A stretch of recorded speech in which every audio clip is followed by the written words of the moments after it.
Kot projektant, kako se sploh človek loti ene take ogromne zadeve, tako velikega projekta? Ja, če ne bi imel izkušenj, si bi težko lotil, ne. Jaz sem imel to srečo, da sem v svojem začetnem obdobju inženirstva sodeloval na enih večjih projektih pri razvoju avionskih struktur na Ruskem inštitutu v Žukovskem v Moskvi.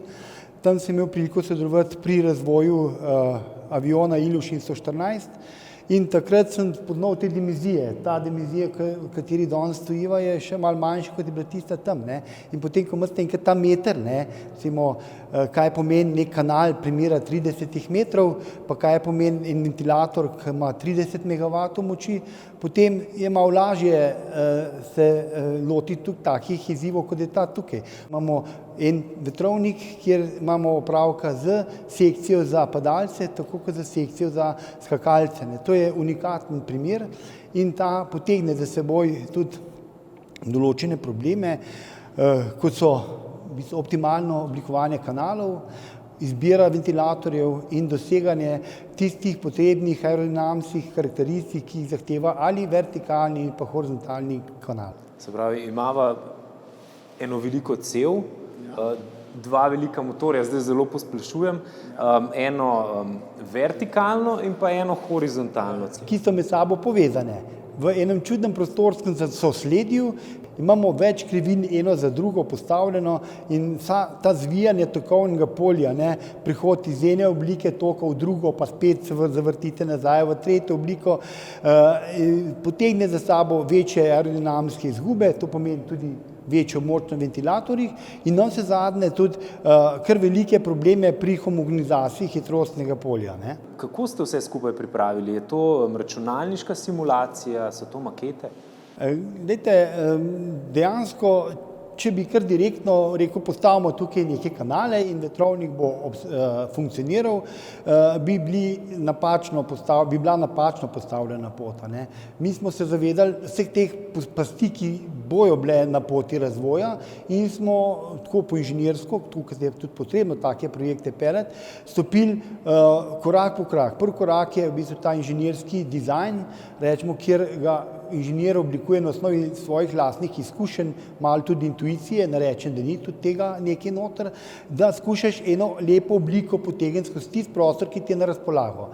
Potem temu danes v novejšem času največkrat sledijo numerično modeliranje. To pomeni, da imate neke modelirnike, ki omogočajo, da za neko izbrano geometrijo, katero vi predpostavite, se pravi, najprej predpostavite neko geometrijo na osnovi lastnih izkušenj, na osnovi intuicije, potem to geometrijo imamo in v to geometrijo potem vstavimo numerično mreženje, to se pravi, pridemo do neke numerične strukture, katero potem ob danih robnih pogojih, to se pravi, volumski pretok na dveh ventilatorjih, to je en od parametrov, ki je najbolj pomemben.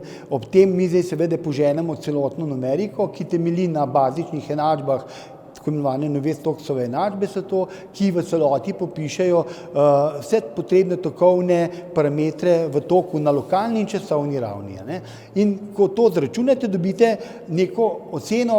Prvič lokalno opazite, tako kot boste tudi kasneje videli na teh predlogah, katere vam bom pokazal, lokalno opazite neke tokovne anomalije, a ne, to je zdaj ta lokalna študija, na integralnem nivoju, to se pravi na celovitem nivoju, kjer pa vstopa kot glavni parameter ventilatorja, to se pravi svojo močjo, svojo potrebno tlačno diferenco in pa pretokom, pa ocenite, ali je ta ventilator sploh na razpolago ali ni. To se pravi, ko jaz dobim tak podatek, grem potem naslednji korak narediti, da si izberem ustrezni ventilator. Če je ta ventilator nedosegljiv, da praktično takih niti ni, se ponovno vrnem nazaj na numeriko, spremenim geometrijo in ponovno v izračunavanje, v upanju, da bomo dobili boljše rezultate.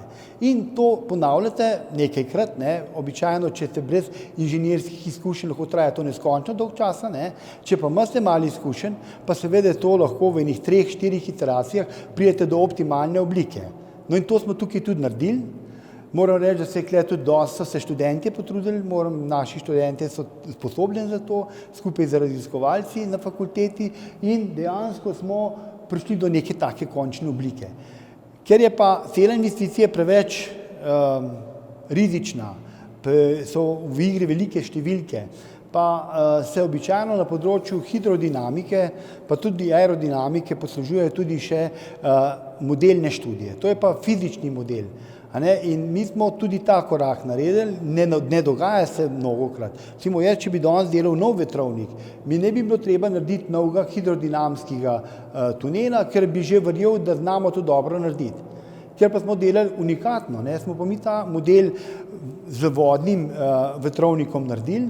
Prednost tega je, da je dosežena aerohidrodinamska podobnost ob zelo majhnih dimenzijah tega vodnega vetrovnika. Če je tu primer, ali pa vidite ta prostor tukaj v tem delu, kjer danes stojiva, je vodni vetrovnik, recimo tak ventilator, je zamenjen z neko malo črpalko, primera recimo 3 cm. Kako velik je recimo? To, kjer midva zdaj stojiva, je pa približno 100 mm. In ta pomanjšanje, istočasno pa dosežena podobnost, vam omogoča to, da naredite izredno kvalitetne študije gibanja, seveda zdaj vode, ne več zraka, dobite vse fenomene, ki jih sicer tudi tukaj dobil, vendar jih jaz izredno težko pomirim. Na vodnem modelu je to igra, to ni problem, se da zelo dobro pomiriti, vizualizirati vse posamezne fenomene, vsaj trganje toka ob stenah, samo vrtinčenje v kanalih in istočasno tudi ocenite integralne parametre, seveda ne več ventilatorje, ampak črpalke. Pa sta si aerodinamika, se pravi zrak in hidrodinamika voda tako podobni, kar se tokovnic tiče? Seveda, ker ta podobnost temelji na podobnostnih številih, in podobnostna števila v tem primeru so hidrodinamska števila, Reynoldsovih števil morda gledalci dobro poznajo, to je eno od njih, druga so pa pretočno in pa tlačno število. Če ta 3 števila uspemo postaviti v nek primerljiv odnos, potem imate podobnost zagotovljeno. In potem lahko tokrat pomerite na vodi, pričakujete, da bo taka struktura tudi na zraku, na zračnem toku. Seveda to, če ste neverni Tomaž, potem lahko tudi probate to, enostavno poskusite. Pomerite nekaj na vodi, pomerite nekaj na zračnem toku in vidite, da ta podobnost špila. Razlika ali pa nepodobnost se tukaj nahaja samo ob stenah samega vetrovnika, to, kar se dogaja na tem vetrovniku tukaj, tik ob steni ni enako tisto, čemer se dogaja na vodnem vetrovniku ali pa recimo vodnem kanalu. Tam so odstopanja, vendar tako, kot sem na začetku povedal, je osnovni pomen tega vetrovnika ni tok ob steni, da se pravi, vemo, da tam neko energijo izgubljamo, tudi zaradi te nekvalitetne izdelave ali pa nekvalitetne zaradi ljudi, ki so to delali, ampak zaradi strukture, ki je bila zamišljena, ravna pločevina ni okrogla pločevina, se pravi, to je že nek približek. Vidite, da so tukaj določeni segmenti in te segmenti ponazarjajo neko okroglino, ki bi bila v idealnih primerih prisotna. Tukaj pa ni prisotna. In zaradi te podobnosti stenske ali pa nepodobnosti so rahlo odstopanja, vendar so nepomembna. Zaradi te nepomembnosti sem jaz z rezultati, ki dobi na vodnem modelu, popolnoma zadovoljen. Zakaj je tudi ta vodni model pomemben? Pomemben je zaradi tega, ker ko smo mi delali analizo numerično teh tokovnih razmer v vetrovniku, smo delali z stacionarnimi režimi. To pomeni, časovno se ni nič spreminjalo. Mi smo postavili neke parametre in ob teh parametrih smo pozvali, kakšne so tokovne razmere, časovno povprečene. V resnici pa je ta tok tukaj živ. Če bi ga opazovali lokalno, bi videli, da hitrost fluktuira, da se pojavljajo različne vrtinčne strukture, ki spremljajo ta realen proces, tako imenovan turbulentni tok. Ta turbulentni tok je pač prisoten in to ni nekaj mrtvega, to je po času in kraju stalno spreminjajoč tok. In če hočete zdaj te fenomene opazovati, še posebej, če se posvetite interakciji med telesom, kot je skakalc, ali pa med padalcem v vertikalnem toku, pa zračnim tokom okrog tega skakalca in pa steno vetrovnika, potem je to numerično zmodelirati v principu možno, vendar neracionalno, nezanesljivo in je dosti lepši se igrati za neko kroglico v tem vodnem tunelu, kjer lahko vse te fenomene naštudiramo. In potem na osnovi teh lokalnih lastnosti toka in pa interakcije med človekom pa med tokom lahko napoveste, kaj bo pol v realnem tunelu. In prav to je zdaj nekaj, kar nas še čaka. Mi tega še nismo počeli v realnem vetrovniku, vendar v vodnem pa. Smo že naredili neka gibanje kroglic, analizirali trajektorije gibanje, kako se ta kroglica premika in to je nekaj, kar na vetrovniku najlažje naredite. Zato je zdaj smisel tega vodnega vetrovnika tako pomemben. Kakšna je razlika razen same velikosti in verjetno moči motorja v vetrovnikih za letala, avtomobile, pa za te, ki jih uporabljamo tule, recimo za skakalce, padalce? V principu fizikalno gledano ni nobenih razlik. Naprimer, jaz bom štartal, pa bi začel z letalskimi preizkušanjem v vetrovnikih. Ta preizkušanje letal v vetrovnikih, to ima že dolgo brado.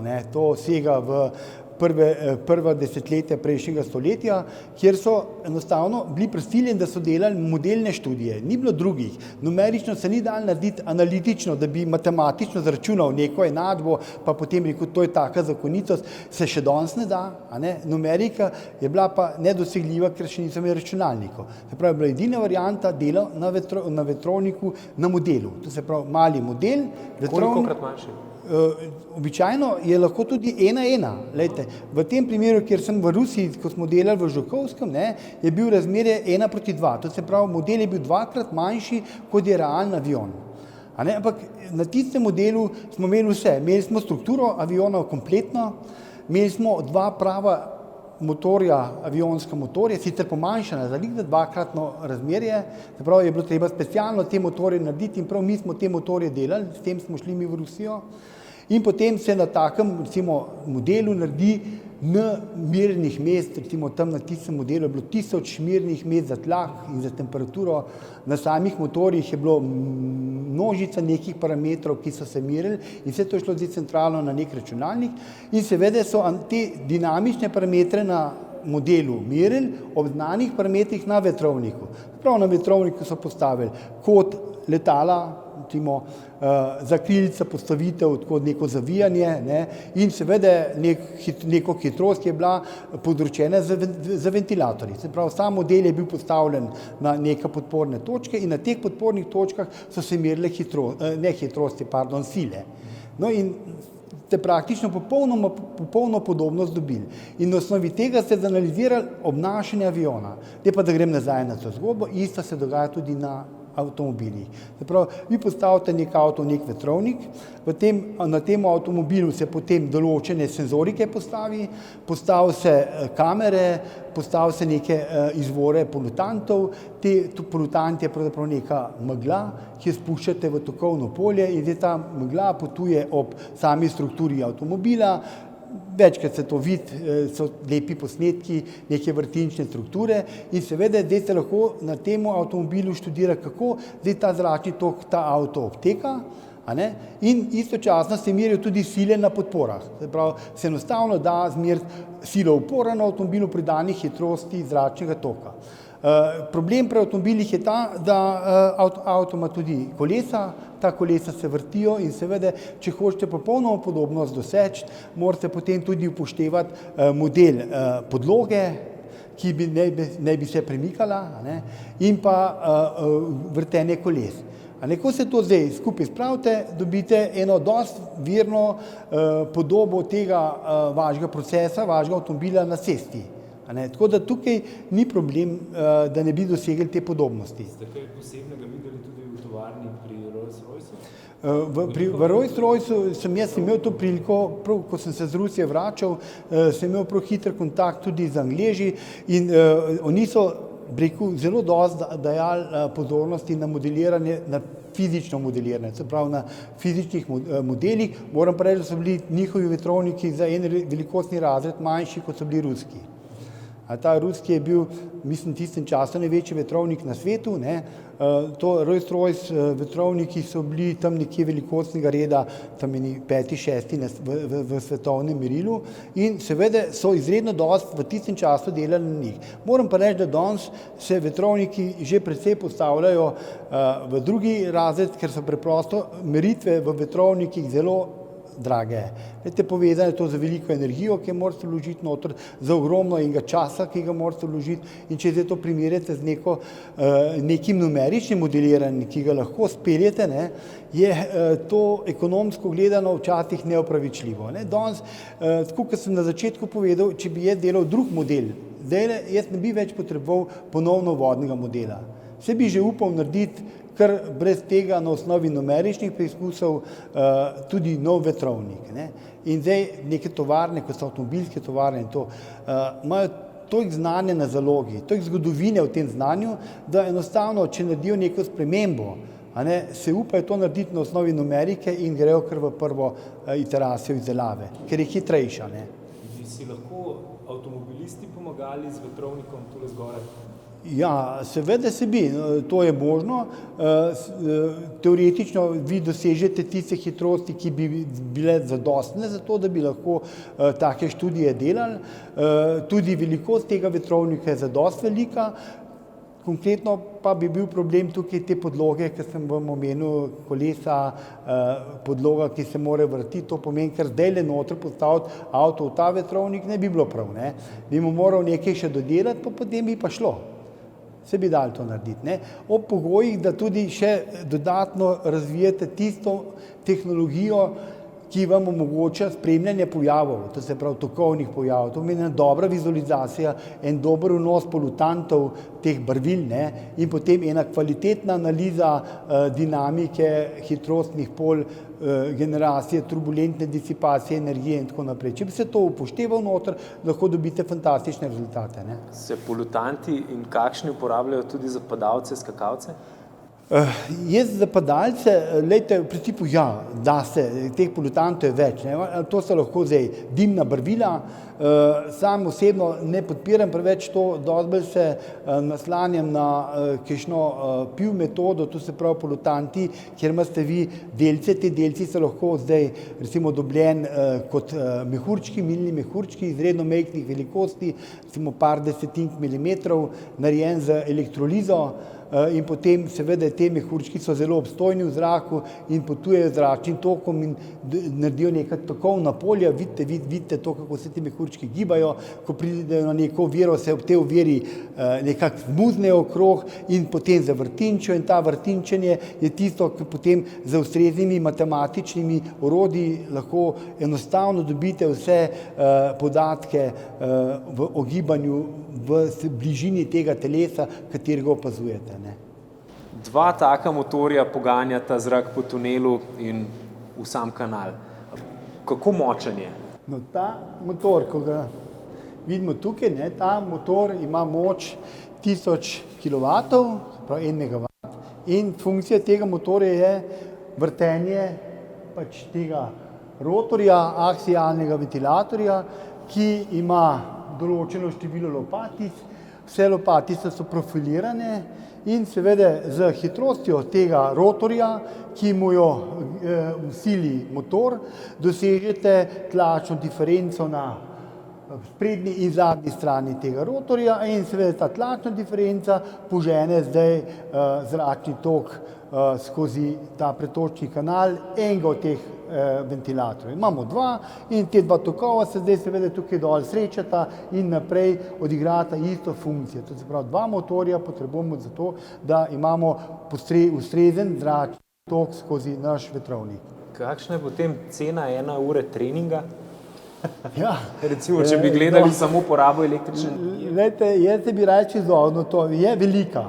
Je relativno velika in zato je zelo pomemben, da je pač strategija vodenja enega takega sistema optimirana, ne? Da imate zadost skakalcev, da imate zadost padalcev, da je urnik tega čim bolj zapolnjen, da je čim več teh dogodkov in skozi to seveda lahko dosežete eno ekonomično sliko pogona takega sistema, kot je ta.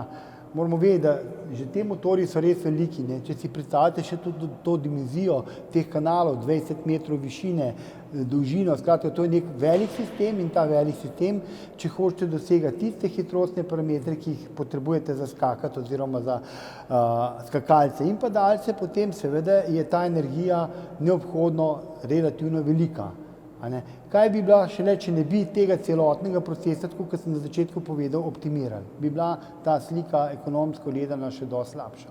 Kakšne hitrosti lahko pričakujejo skakalci in padalci v svojih dveh, v horizontalnem in v vertikalnem tunelu?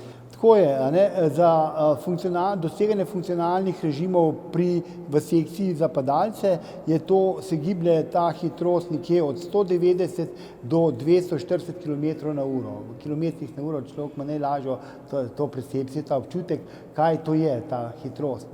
Prav to je v vertikalnem delu. Pri skakalcih je ta hitrost nekje med 110 do 160 km na uro.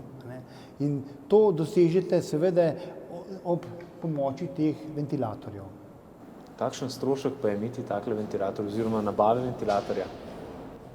Ne morem povedati. Joj, pa tako To boste morali spustiti. Za doma rabim enega za poletje poloroče. To bi kar visok strošek. Ampak veste, da ne vem. Nisem se ukvarjal z stroški, tako da žal ne vem. To boste mogli ljudi v kolektorju vprašati, oziroma mogoče tudi gospod Jelko Gros to pozna.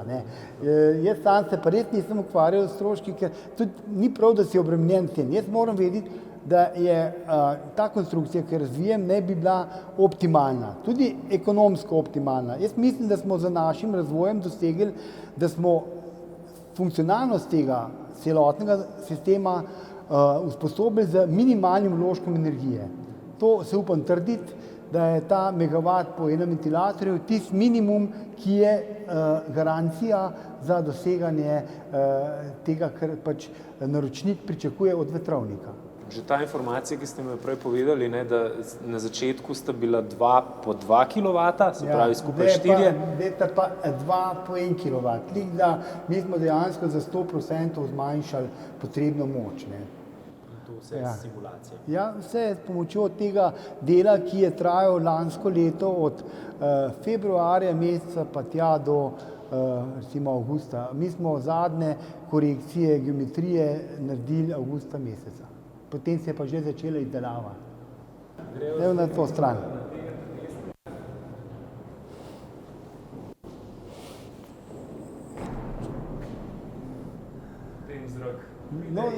Ampak prihaja sem, to se pravi, zrak prihaja iz te strani. In tukaj imate tudi ta ventilator, sam po sebi je dejansko vezan preko gumijastega spoja. To ni isto, ker to bi potem te vibracije, ki jih ima motor, seveda bi prenašali naprej. Tako da so oba sta ločena z temi gumijastimi manšetami. Pa dol po kanalu. Če gremo takole.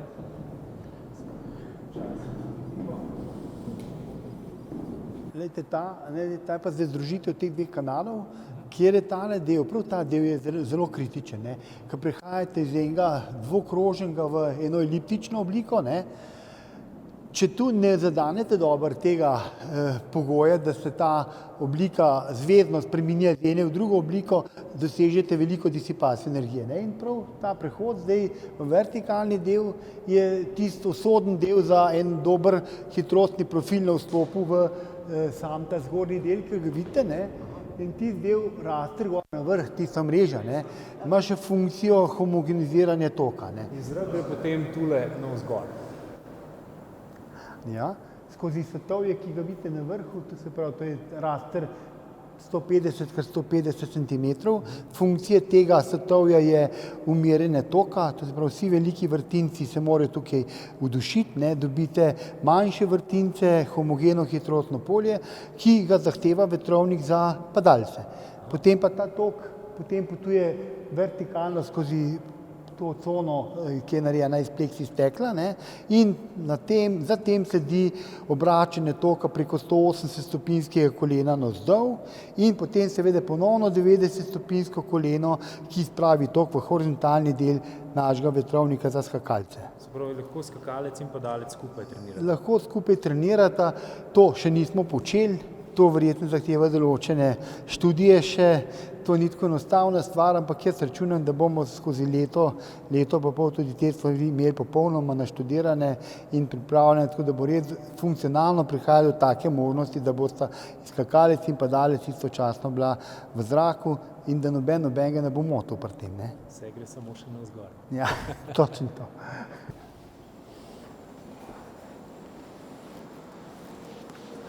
To je pa z druge strani. No, zdaj sem v tem prostoru, kjer zračni tok v ventilatorje vstopa. Zračni tok pride z vrha navzdol in se tu razdeli na dva ventilatorja in vstopa v tej smeri skozi ventilatorje. Ne.